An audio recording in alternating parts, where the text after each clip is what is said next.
I think I only heard one woo. Better. I wrote this story this afternoon. It's called Monsters. Of course, it's absolutely true.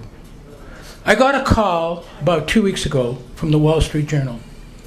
They were interviewing people that had started their own business and had sold their business. And in fact, I had sold my business April '08, just before the crash. And what their quest was, they wanted to know what prompted people to start their own business. What kind of jobs had they had that made them go in the direction of starting their business? In my case, it wasn't the jobs, it was monsters. When I interviewed with them, they didn't look like monsters. They didn't sound like monsters. They didn't act like monsters. They didn't even smell like monsters. But they were monsters. They were mega monsters. And the first one was called Franz. And I had been living in Manhattan, and the job was in Englewood Cliffs, New Jersey. And on my first day on the job, I went into work on time, and he said to me, "I have good news for you. You're going to have the first week off with no pay." Well, this wasn't very different from the life I'd been leaving. Because I had had no work and obviously no pay. That was my first clue, but it didn't seem so terrible. The second one was, we were at a convention and we were setting up the room. And we all put popcorn and potato chips and candies in the bowls.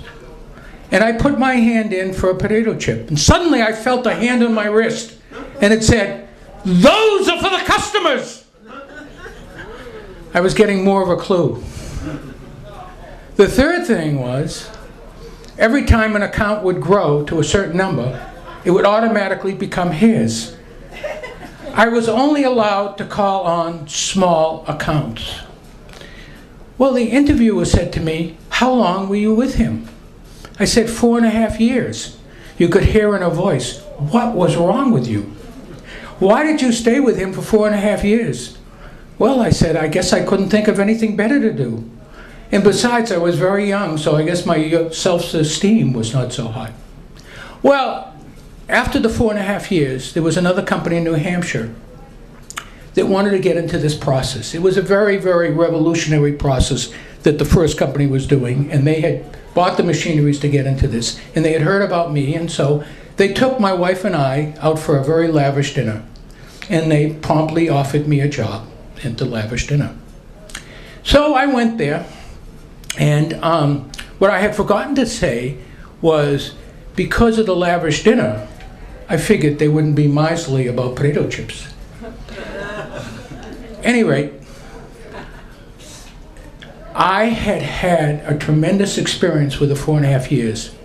Because I had only called on small accounts, I was actually getting information from the owners, directly from the customers, as to what they would want this product to look like. So when I came there, I was not only able to sell for them, I was able to design for them. And of course, the design was rejected and rejected and rejected. But finally I convinced them that it was right, and they put it out. Up until that point, they had only sold a very, very small amount of product.